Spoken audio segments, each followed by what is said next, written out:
बोलो सियापति रामचंद्र की जय हो।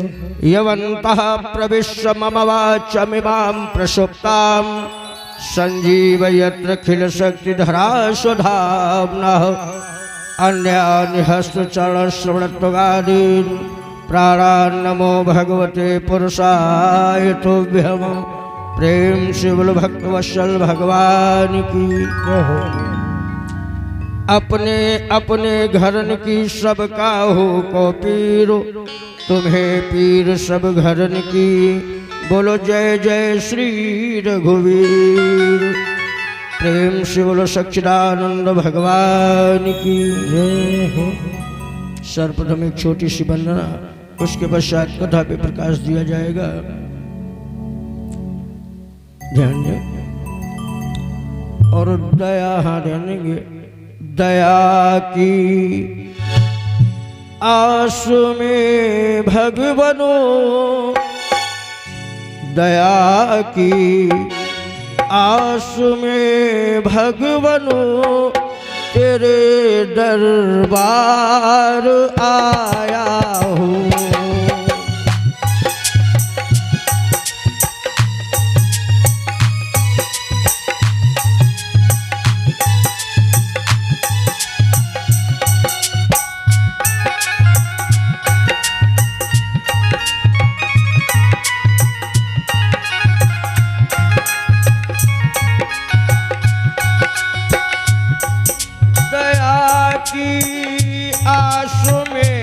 भगवनो तेरे दरबार आया हूँ।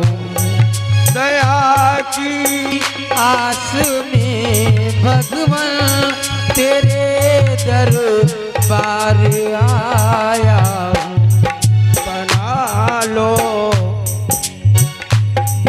बना लो दास मुझको भी, बहुत लाचार आया हूँ।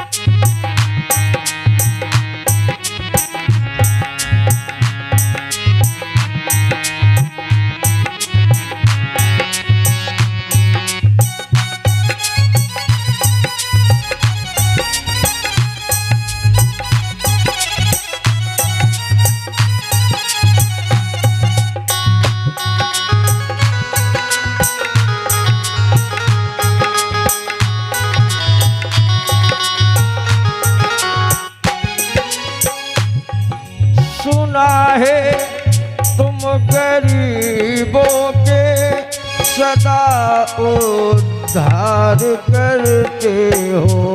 वो सुना है तुम गरीबों का सदा उद्धार करते हो। सुना है तुम गरीबों का सदा उद्धार करते हो।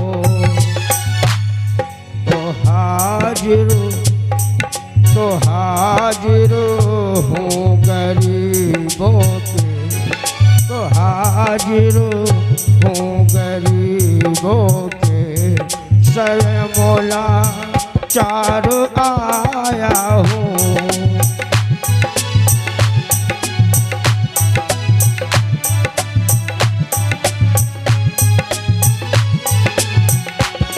तो हाजिर हूँ गरीबों के, स्वयं सरोदार आया हूँ।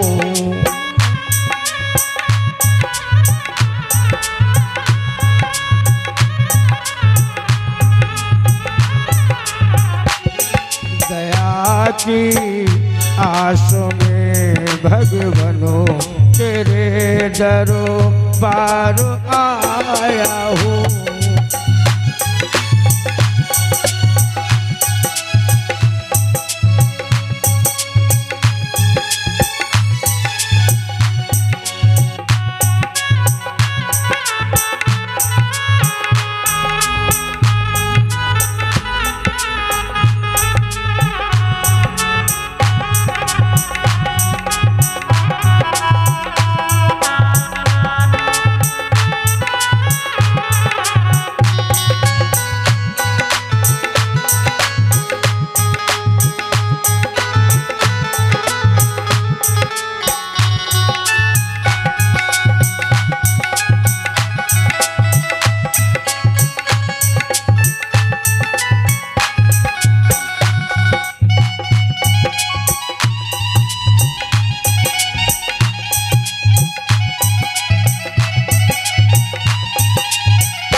दीन के दाता, तो मेरी दीनता सुन लो। अगर तुम दीन के दाता, तो मेरी दीनता सुन लो। अगर तुम दीन के दाता, तो मेरी दीनता सुन लो।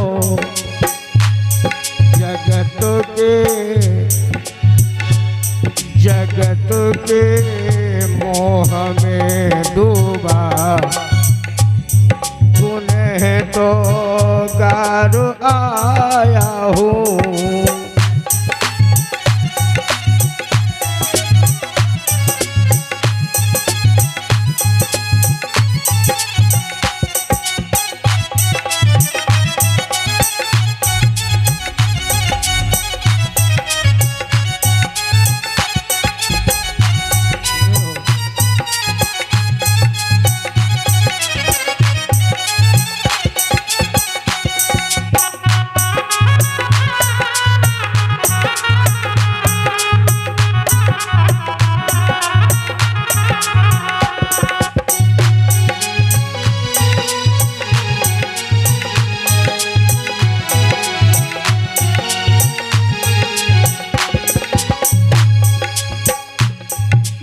सागर की है ये विनती, प्रभु स्वीकार कर लेना।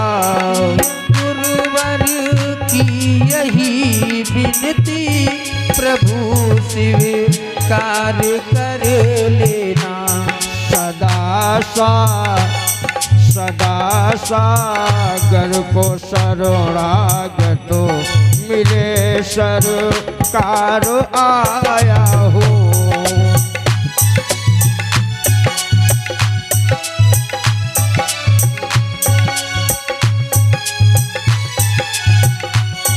सदा सागर को भगवनो, सदा सागर को हे भगवनो, ये सरोकार आया हो।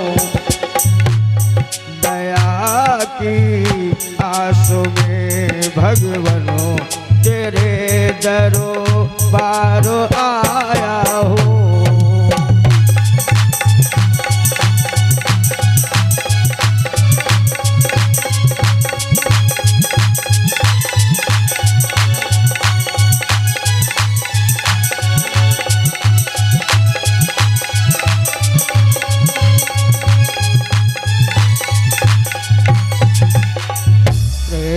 बोलो भक्त वत्सल भगवान की जय, बोलो बालाजी सरकार की जय। अखंड ब्रह्मांड नायक, जगदाधार,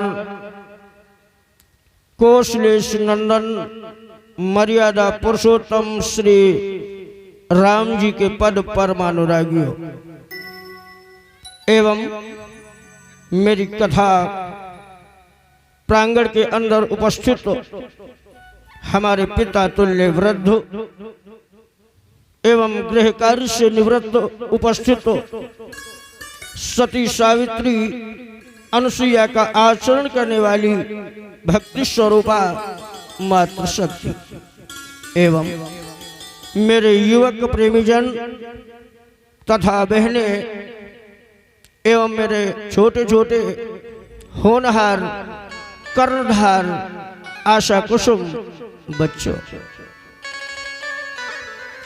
प्रिय सज्जनों, अति सर्वत्र वर्जय अति खराब होती है। नीति में एक श्लोक आया है, आप लोग ध्यान देंगे कि अतिरूपेण वै सीता अति गर्वेण रावणो।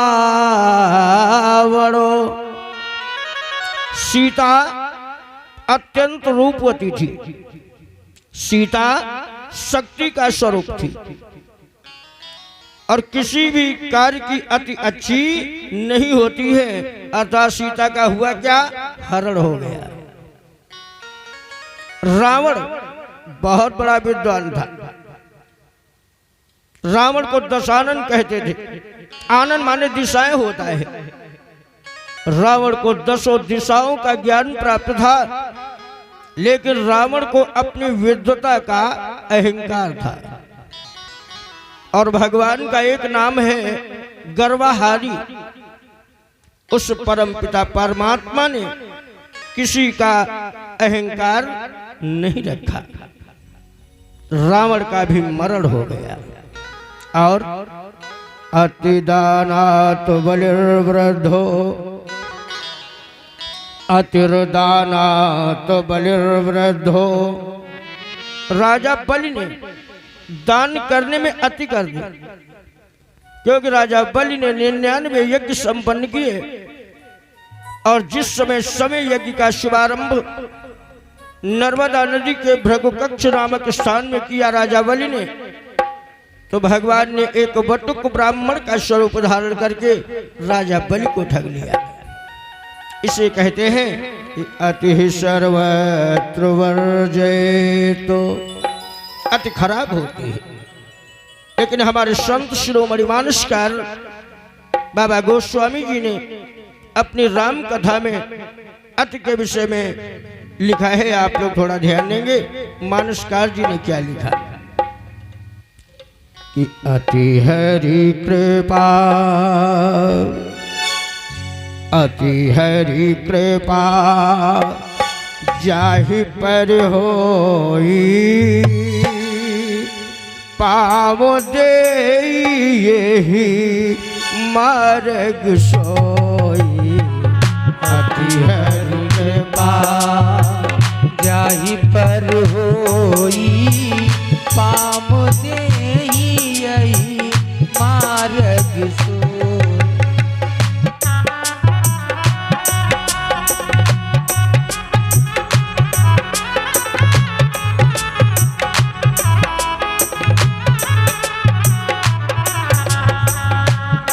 हरि कृपा जाहि पर होई, पाव दे यही मार्ग सोई। अति हरि कृपा।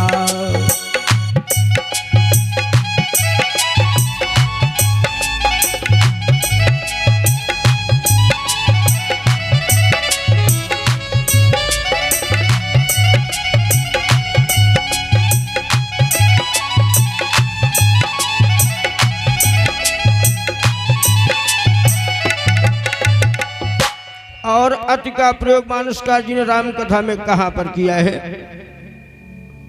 जरा ध्यान देंगे। अतिशय प्रीति देखि रघुबीरा, प्रगटे हृदय हरण भवभीरा। अतिशय प्रीति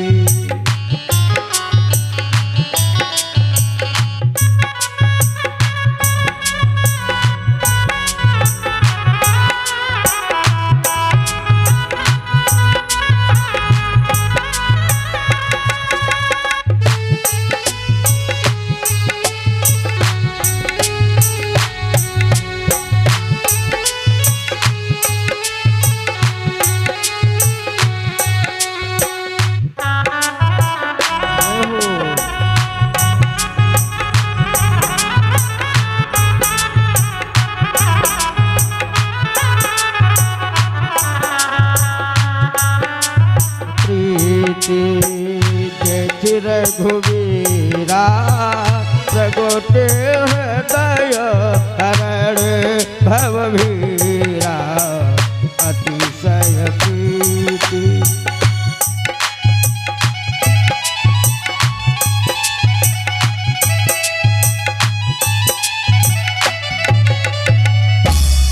और अति का प्रयोग राम कथा में मानसकार जी ने कहां पर किया, आप लोग ध्यान देंगे कि अति आरती पूछो मुनि राया, अति आरती पूछो मुनि राया, रघुपति कथा कहो करि दाया।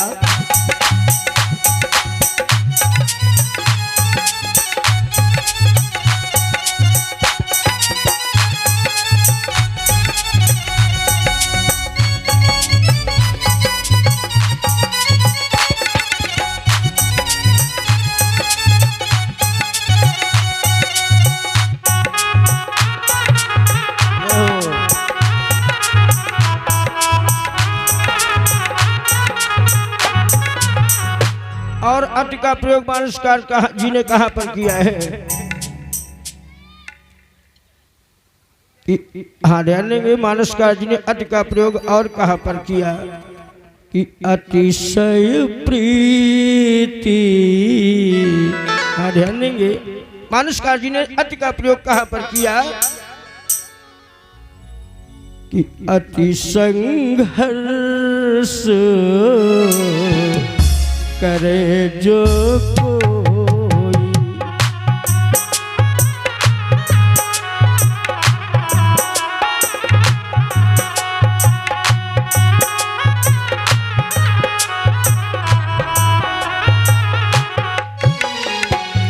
अति संघर्ष करे जो कोई, अति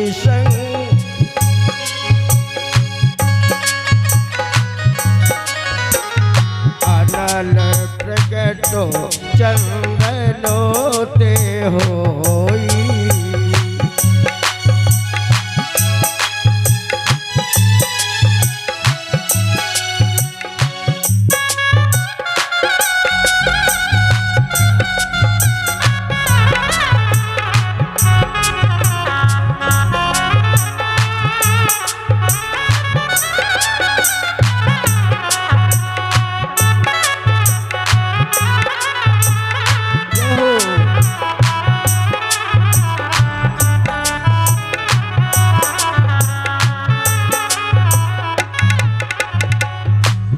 अति का प्रयोग मानसकार जी ने कहां पर किया? राम कथा में जिसमें भक्तराज केवट नौका को लेकर के आया, प्रभु का आदेश पाकर के जल लेकर के आया, तो आज प्रभु के चरणों को पखारने लगा कि अति आनंद उमगी अनुराग।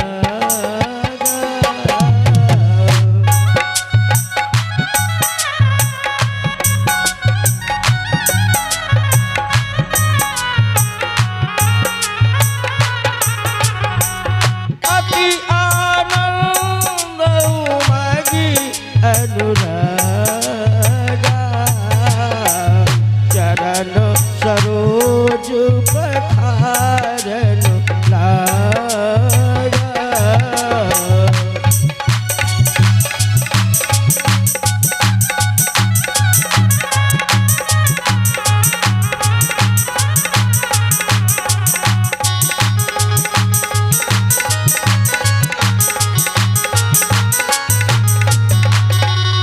तो मानसकार जी ने क्या लिखा कि अति हरि कृपा और जाहि पर होई,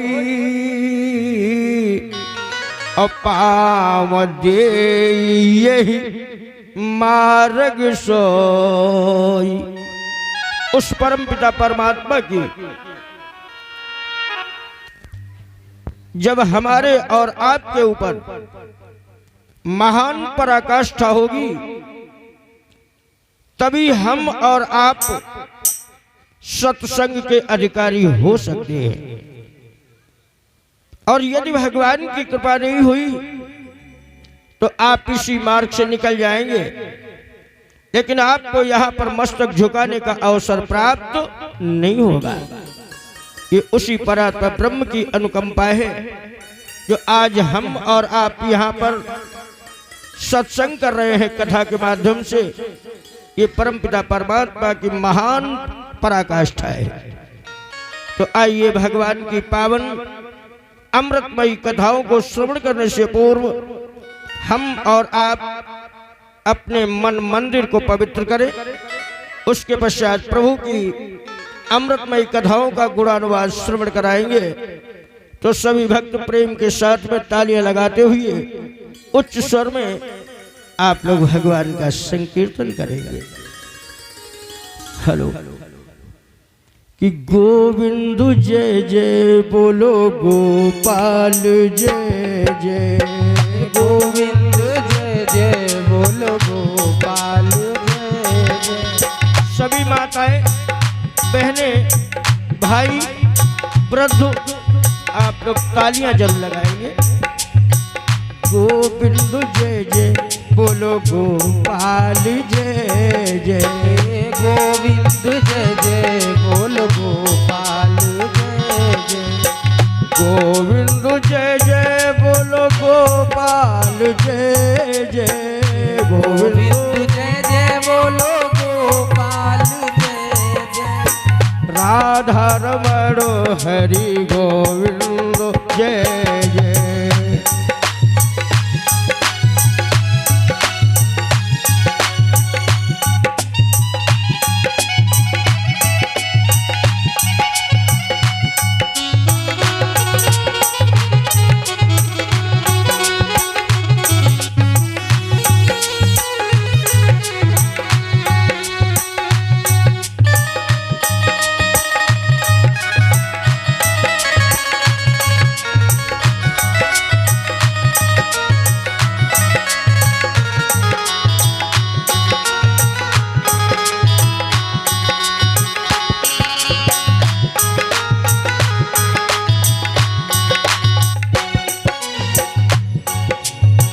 दुर्गा की जय जय बोलो, काली की जय जय, दुर्गा की जय जय बोलो, काली की जय जय, दुर्गा की जय जय बोलो, काली की जय जय, दुर्गा की जय जय बोलो, काली की जय जय। शंकर सुवनो बजरंगी की जय जय।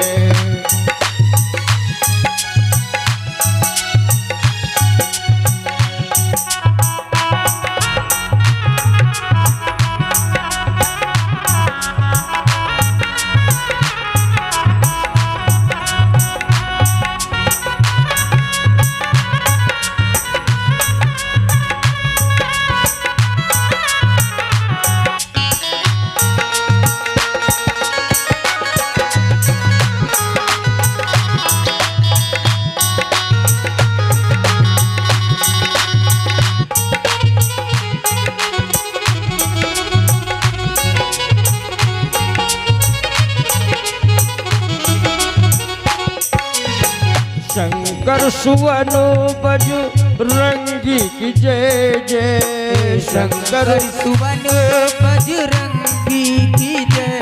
हाँ गोविंद जय जय बोलो गोपाल जय जय, गोविंद जय जय बोलो गोपाल जय जय, गोविंद जय जय बोलो गोपाल जय जय, गोविंद जय जय बोलो गोपाल जय जय, गोविंद जय जय बोलो गोपाल जय जय, गोविंद जय जय बोलो गोपाल जय जय, गोविंद जय जय बोलो गोपाल जय जय, गोविंद जय जय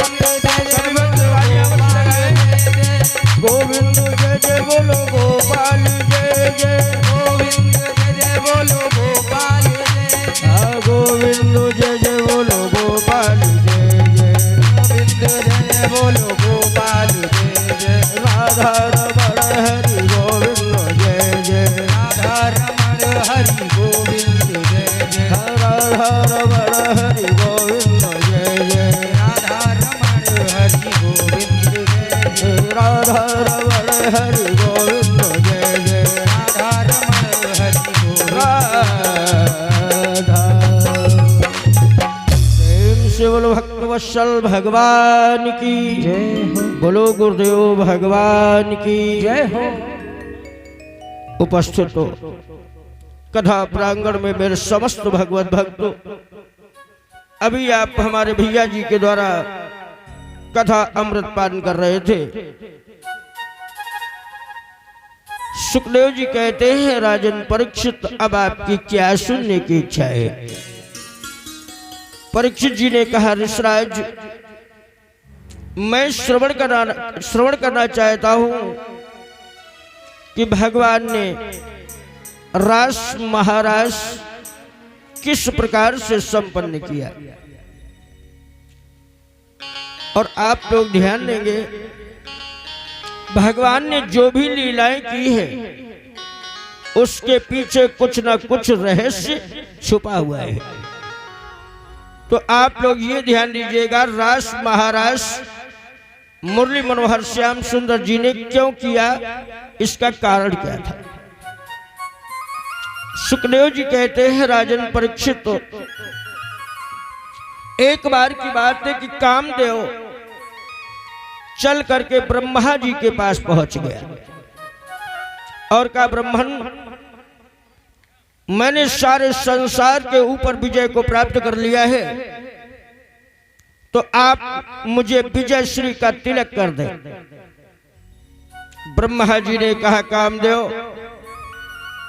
आपको यहां से ब्रजभूमि जाना पड़ेगा और वहां पर एक नंद का छोरा जिसका नाम कन्हैया है, और यदि कन्हैया ने आपको विजयश्री का तिलक कर दिया तो ये आप मान लेना कि मैंने भी आपको विजयश्री का तिलक कर दिया है।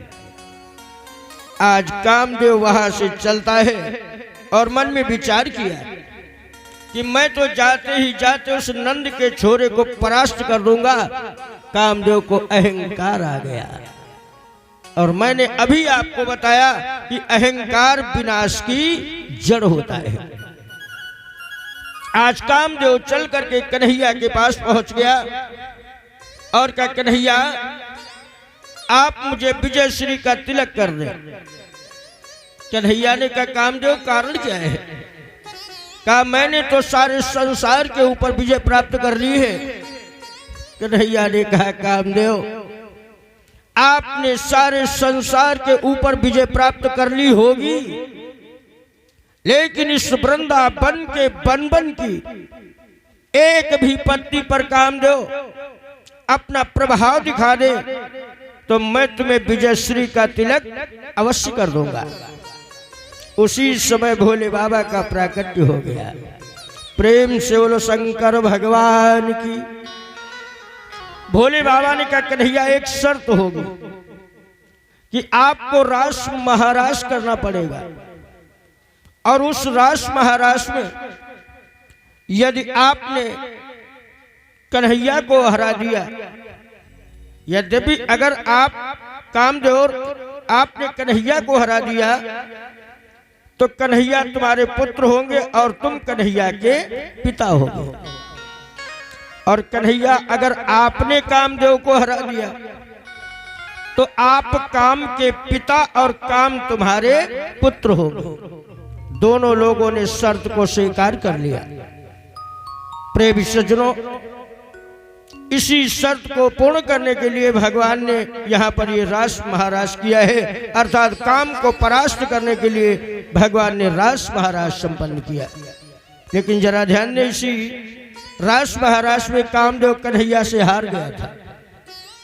इसका प्रमाण मिलता है कि कामदेव जी की धर्म पत्नी रति जिस समय भोले बाबा के पास में वर मांगने के लिए पहुंची और कहा, ये बताओ प्रभु, हमारा पति कौन होगा? तो भोले बाबा ने रथ को बताया था कि सुनो रथ, तुम्हारा पति कौन होगा? तो क्या बताया था कि कृष्ण तनय हुई है पति तो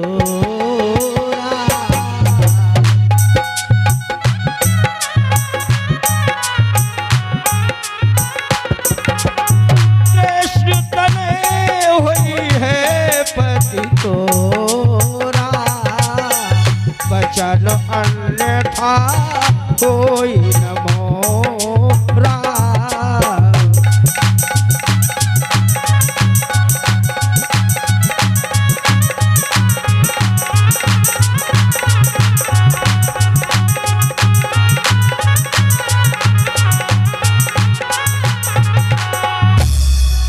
सज्जनों, तो भोले बाबा ने रथ को बताया था जो कन्हैया का पुत्र होगा वही तुम्हारा पति होगा।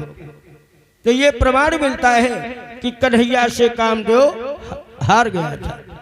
तो अब आप लोग श्रवण करें रास महारास। प्रिय सज्जनों, इसी रास, ये रास महाराज जो प्रभु ने किया तो यमुना की रमण रेती में एक रास प्रांगण को तैयार किया जिसमें 4 गेट लगे हुए हैं। प्रिय सज्जनों, भगवान ने उठाई वंशली और कहा, ऐ प्यारी वंशली, मैंने आज तक आपसे किसी भी कार्य को नहीं लिया है, लेकिन आज मैं जिस गोपी को चाहूं उसका नाम ले लेकर के बुला दो। आज प्रभु ने जिस वंशली का प्रयोग किया उसका नाम था आनंदनी मुरलिका। प्रभु ने उठाई वंशली और अपने अधर कमल होठों के ऊपर रखी तो आज वंशली बजने लगी। आज वंशली बज रही है, एक एक गोपी का नाम ले लेकर के वंशली बुला रही है। सर्वप्रथम वंशली ने किसका नाम उच्चारण किया? हे राधे वृषभानु भूप तनये। सर्वप्रथम आदिशक्ति राधा का नाम उच्चारण किया है। आज वंशली बज रही है, एक एक गोपी का नाम ले लेकर के वंशली बुला रही है। अर्धरात्रि का समय है। उस समय गोपियों की स्थिति क्या है? जब जिस समय प्रभु वंशली बजा रहे थे कि वंशी बजावे नंदलाला विकल ब्रजो बाला विहला हो। बंसी बजावे नंदलाला विकल ब्रज बाला विहाला हो।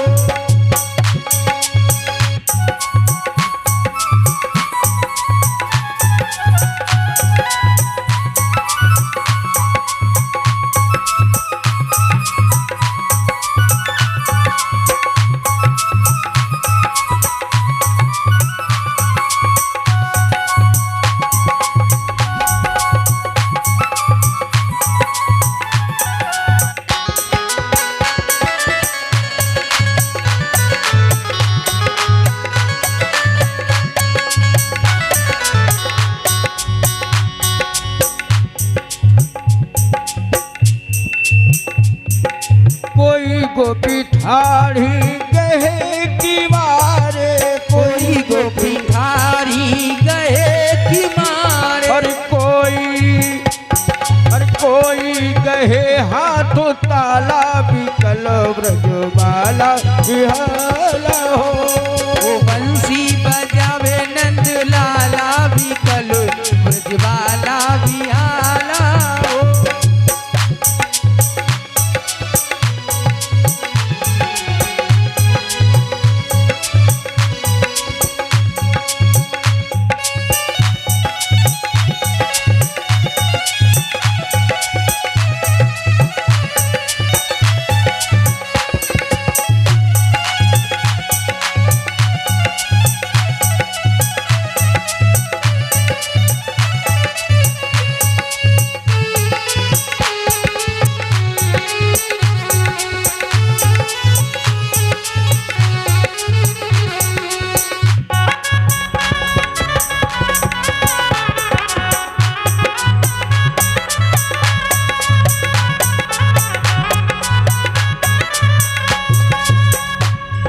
कोई तो गोपी दरवाजे को पकड़े हुए खड़ी थी, बंसुरी की धुन कान में पड़ी तो वैसे ही चल दी।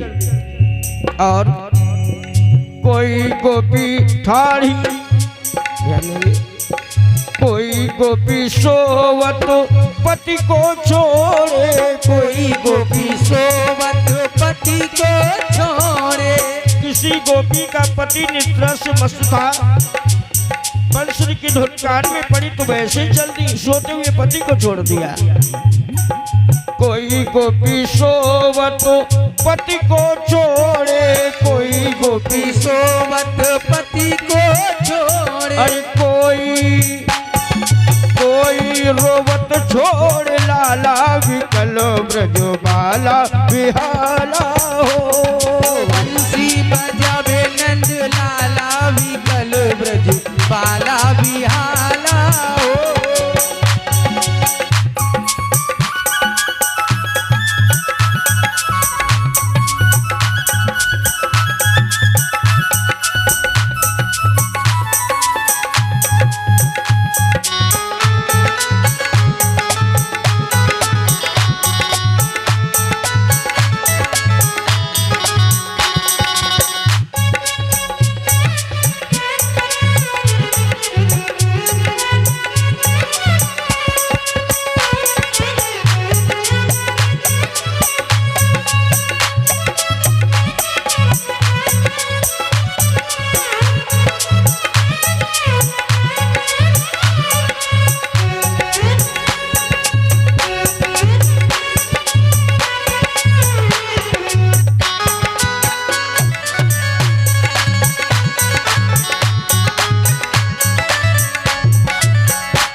आज प्रेमी सज्जनों जरा ध्यान ने बंसुरी बज रही है। एक एक गोपी के नाम को लेकर के बंसुरी बुला रही है, लेकिन उस समय गोपियों की स्थिति क्या थी? बाजी उमगाई, बाजी मार्ग भुलाई बाजी, और द्वार खोल भागी बाजी बांसुरी की धुन में।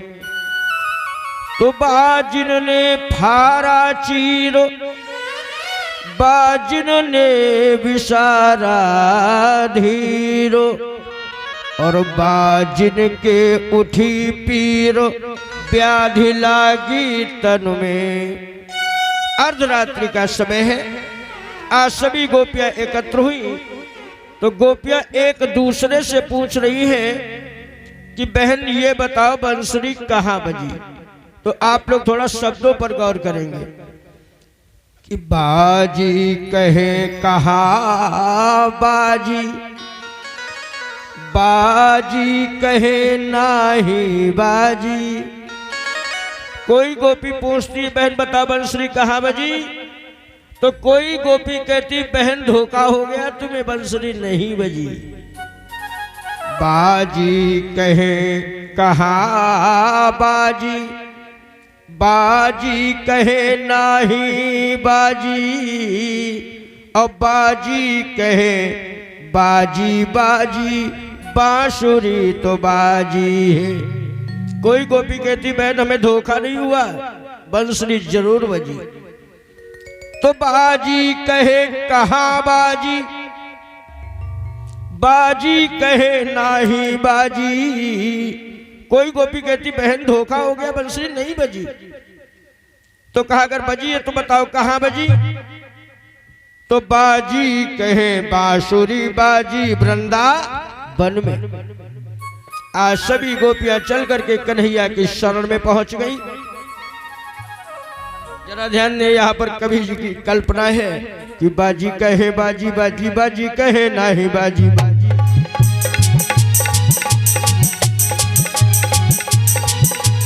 बाजी कहे बाजी बाजी, बाजी कहे नाही बाजी, बाजी कहे बाजी है, और बाजी कहे बाजी बाजी बांसुरी तो बाजी है।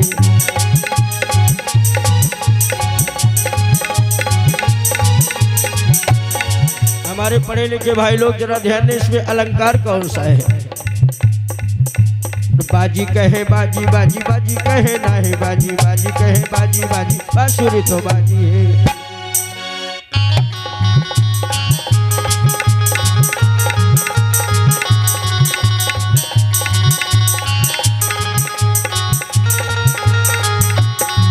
और बाजी कहे नाही बाजी, बाजी कहे बाजी बाजी, बाजी कहे बाजी है, और बाजी कहे बांसुरी तो बाजी वृंदावन में।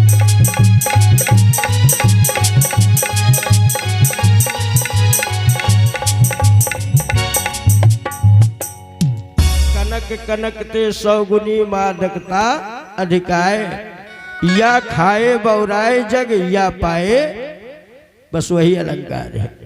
प्रेम से बोलिए सच्चिदानंद भगवान की। प्रेमी सज्जनों, आप लोग जरा ध्यान देंगे। आज सभी गोपियां चल करके कन्हैया की शरण में पहुंची। कन्हैया ने जिस समय देखा तो कन्हैया ने पूछ दिया, गोपियों ये बताओ क्या ब्रज में कोई अमंगल घटना घटित हो गई? आखिर तुम्हारे यहाँ पर अर्धरात्रि में आने का कारण क्या है? गोपियों ने कहा, देखो बहन, पहले तो एक एक गोपी का नाम ले ले करके बुलाया, और जब मैं सेवा में उपस्थित हूं तो कन्हैया का कहना है क्या ब्रज में अमंगल घटना घटित हो गई? गोपियों ने कहा, कन्हैया आपके पास मैं एक प्रश्न का उत्तर प्राप्त करने के लिए आई हूं। कन्हैया ने कहा, बोलो गोपियों, तुम्हारा प्रश्न कौन सा है?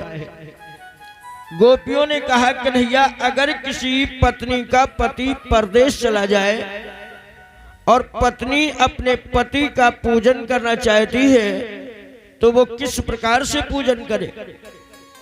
कन्हैया ने कहा, गोपियों अगर किसी पत्नी का पति परदेश चला गया और वो पत्नी अपने पति का पूजन करना चाहती है तो उसे चाहिए कि अपने पति का नकली फोटो या कैलेंडर रख करके उसका पूजन कर लेना चाहिए। गोपियों ने कहा, कन्हैया सत्य कहते हो, लेकिन कन्हैया एक बात मुझे बताओ, मान लिया जाए दरवाजा बंद है, अंगनैया में पत्नी अपने पति के नकली फोटो कैलेंडर का पूजन कर रही है और उसी समय पति परदेश से आकर दरवाजे पर खड़ा है और वो दरवाजे को खटखटा रहा है, तो नियम क्या कहता है कि जो पूजन किया जा रहा है वो पहले पूजन कर लेना चाहिए या पहले दरवाजा खोलना चाहिए? कन्हैया ने कहा, गोपियों अगर किसी पत्नी का पति परदेश चला गया तो उसे चाहिए, हाँ ध्यान दें, अगर किसी पत्नी का पति परदेश से आकर दरवाजे पर खड़ा है और वो दरवाजा खटखटा रहा है तो जो नकली फोटो कैलेंडर का पूजन कर रही है उसे छोड़ देना चाहिए और जाकर दरवाजा खोलना चाहिए और असली पति का पूजन करना चाहिए। गोपियों ने कहा, कन्हैया यही तो हम कहलवाना ही चाहती थी, क्योंकि मैंने सांसारिक यानी नकली पतियों को छोड़ दिया है और आप परात्मा ब्रह्म हैं, सारे संसार के पति हैं, इसीलिए प्रभु मैं तो आपकी ही शरण में आई हूं। कन्हैया ने कहा, गोपियों आपके चातुर्य ने हमें जीत लिया है और मैंने आपको वचन दिया था कि आपके साथ रास महाराज करूंगा, वो समय आ चुका है, लेकिन इस प्रकार से रास महाराज संपन्न नहीं हो पाएगा क्योंकि आपका श्रृंगार बहुत अस्त व्यस्त है। तो जाओ पहले श्रृंगार करो जा करके। आज गोपियां श्रृंगार करने के लिए पहुंचती है, इधर गौरा जो थी वो भी रास महाराज के लिए तैयार हुई। भोले बाबा ने देखा तो भोले बाबा ने पूछ दिया कि गौरा ये बताओ कहां जा रही हो? और एक बात ध्यान देना कि माताएं जब कहीं विशेष जगह जाती हैं तो इनकी विशेष एक व्यवस्था होती है। अगर आप देखेंगे तो तुरंत बता देंगे ये किसी फंक्शन में जा रही है, एक नया स्वरूप होता है इनका।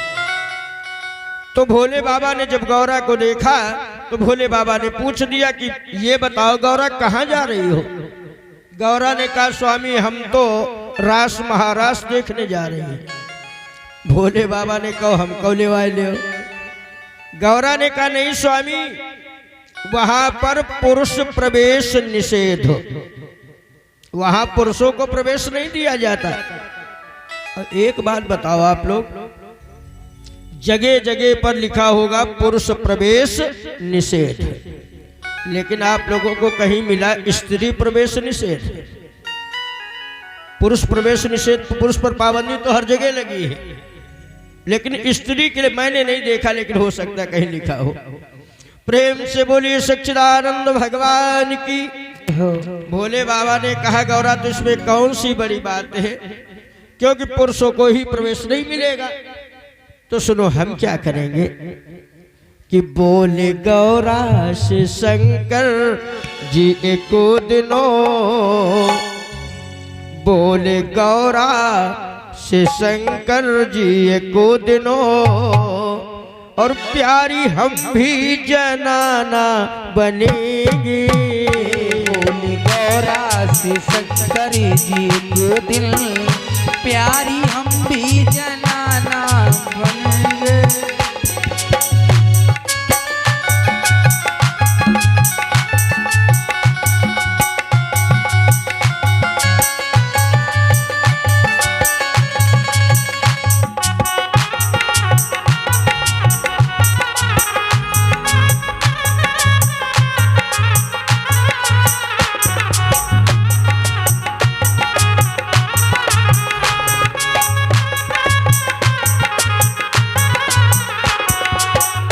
बोले गौरा से शंकर जी एक दिनों,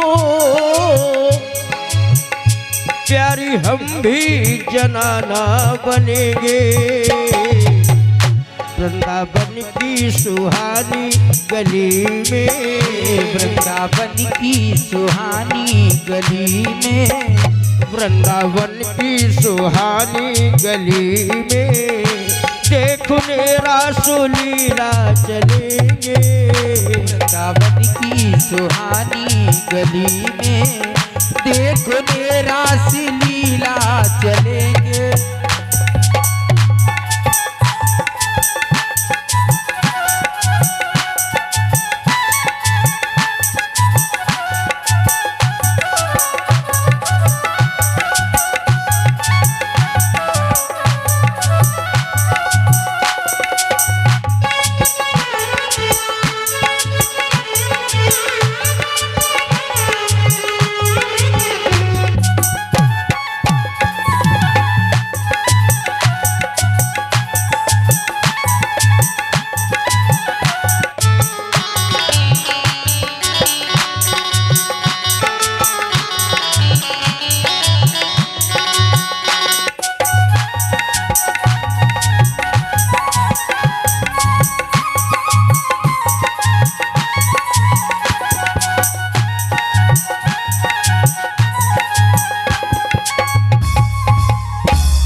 गौरा ने कहा स्वामी ये बताओ कि आज भांग ज्यादा खाए ले रहो का, क्योंकि तुम कहते हो जनाना वेश धारण करेंगे।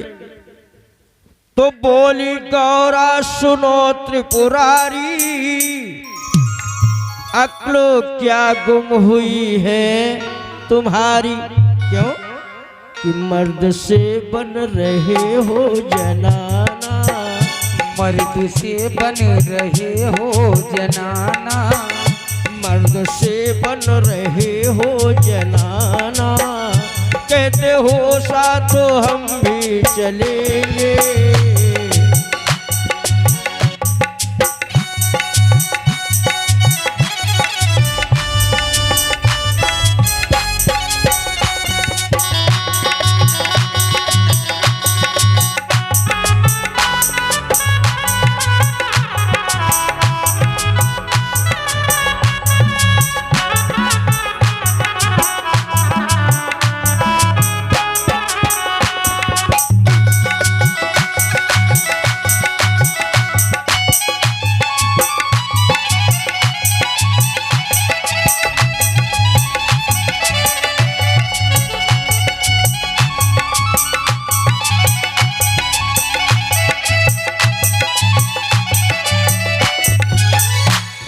भोले बाबा ने कहा गौरा कुछ भी हो जाए लेकिन रास महारास में देखने जरूर चलूंगा। आएगा गौरा का गुस्सा फेंक दे, नैमान बनारसी वाली छकीले हो। अब भोले बाबा साड़ी पहनना क्या जाए, उल्टी सीधी लपेट के उठा रहे होंगे। आज देखिए भोले बाबा ने यहाँ पर बहुत सुंदर श्रृंगार किया है। कि गोटेदार की नारी, बहुत सुंदर श्रृंगार है भोले बाबा का। गोटेदार की नारी खुली के सरिया सारी है, रास लीला देखन के खातिर बने नारी त्रिपुरारी है, बने नारी त्रिपुरारी है।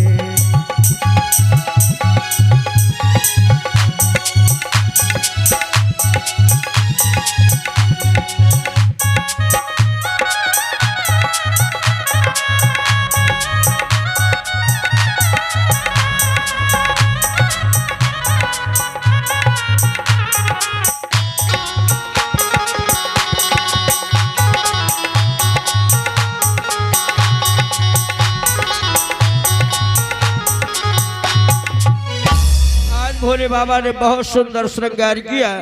भोले बाबा की दृष्टि गौरा के होठों की तरफ पहुंच गई। भोले बाबा ने सोचो गौरा कुछ होठन में लगाए, वो इतना बड़ा होता है, वो क्या होता है मोनू, क्या हुआ? अच्छा, और खूब होठों में लाली लगा ली, खूब होठों में लाली लगा ली, देखा शीशे में अच्छे लगेंगे।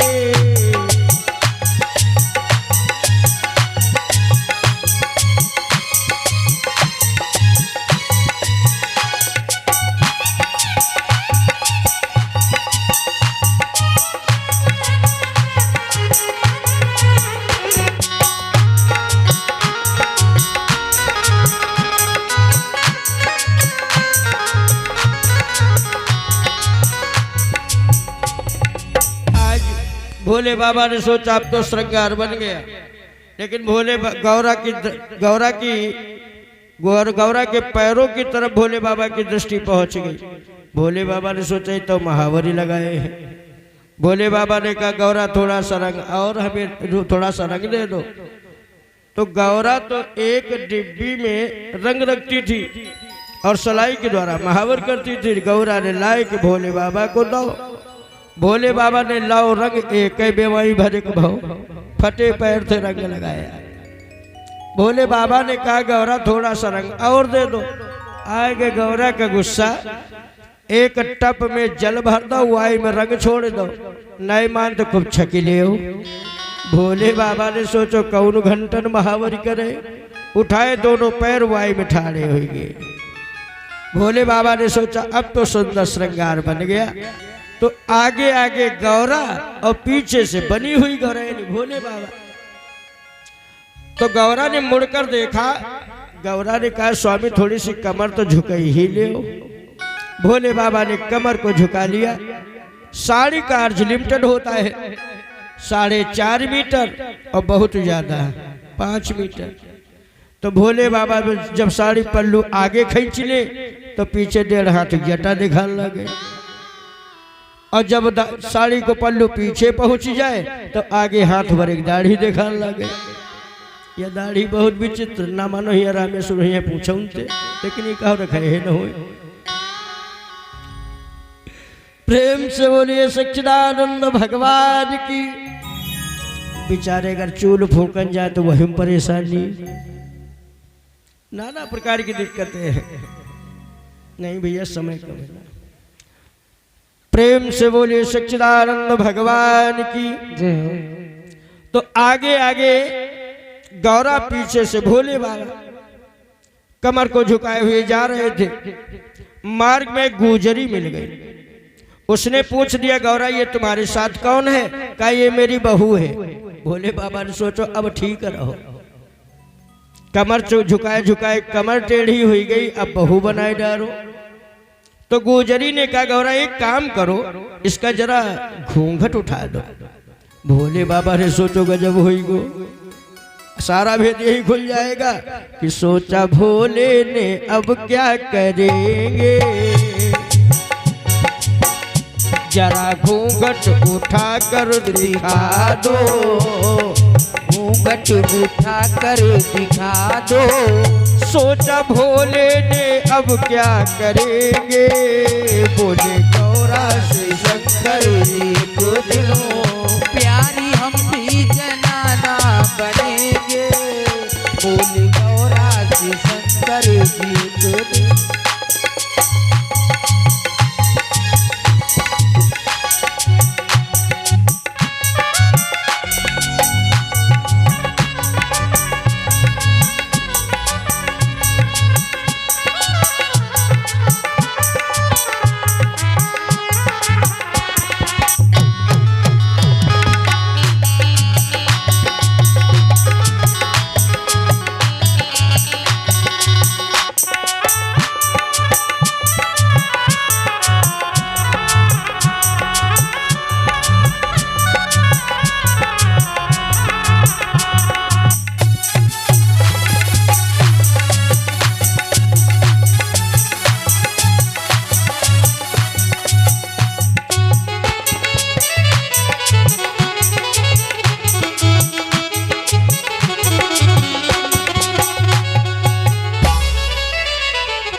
प्रेम से बोलो भक्त वत्सल भगवान की। हाँ ध्यान देंगे। तो आज भोले बाबा से जिस समय गुजरी ने कहा जरा घूंघट उठा करके दिखाओ, तो गौरा ने कहा ऐसा है गुजरी, ये बेचारी बहुत है सयानी, एक आंख की है ये। भोले बाबा ने सोचो गजब हुई गो, एक आंखों को रखी दो, अब वही रास प्रांगण मिलो ही नहीं। आज जाकर के दोनों लोग रास प्रांगण के गेट पर पहुंचे तो वहां ललिता का पहरा लगा हुआ था। गौरा ने प्रवेश किया, लेकिन जिस समय भोले बाबा प्रवेश होने लगे ललिता ने देखा तो कह दिया नॉट मिशन विदाउट परमिशन, आप बिना मेरी आज्ञा के अंदर कदम नहीं रख सकते। भोले बाबा ने सोचो हम तो गेटे पे पकड़ ले गए। गौरा ने कहा ललिता आने दो, ये हमारी बहू है। अब भोले बाबा प्रवेश मिली गो। भोले बाबा पहुंचे आज गौरा के साथ में रास प्रांगण में, तो वहां पर एक ही सीट खाली थी और वो भी गौरा की। भोले बाबा ने सोचो हिया तो गिने चुनो आइटम लागू है। आप लोगों ने देखा होगा बड़े बड़े जो गेस्ट हाउस होते हैं उनमें जब तक किट लेकर नहीं जाओगे तब तक अंदर प्रवेश नहीं दिया जाएगा। तो आज दोनों लोग जाकर के एक ही सीट पर बैठ गए। प्रेमी सज्जनों, उसी समय कन्हैया का आगमन हो गया। कन्हैया ने पूछ दिया कि कोई गोपी कहीं से भी आई हो किसी प्रकार का पर्दा नहीं करेगी। भोले बाबा जब पर्दा करते हैं तो कबहू दाढ़ी कबहू जटा दिखाती रहे। दूसरी बार फिर कन्हैया ने कहा कि कोई गोपी कहीं से भी आई हो किसी प्रकार का पर्दा नहीं करेगी। भोले बाबा ने सोचो ये हमारे ही पीछे पड़े हैं। कन्हैया ने पुनः कहा कि अब एक एक गोपी का इंट्रोडक्शन होगा, यानी परिचय होगा। भोले बाबा गौरत का हाथ का भाग जान चुप है बैठो, पहले मना क्यों तब माने न, अब भाग जान। कन्हैया बुलाते हैं गोपी को, तुम्हारा नाम क्या है, तुम कहाँ की रहने वाली हो, तुम्हारे पति का नाम क्या है, आज परिचय करके उसे आगे बढ़ा देते हैं। इसी प्रकार से परिचय करते करते कन्हैया चल करके भोले बाबा के पास पहुंच गए। ऐ गोपी तुम्हारा नाम क्या है? शंकर गोपी। अच्छा तो तुम शंकर गोपी हो, ये बताओ रहने वाली कहाँ की हो? बरसाने में। अच्छा बरसाने में रहती हो, लेकिन ये बताओ तुम घरवाली किसकी हो? अब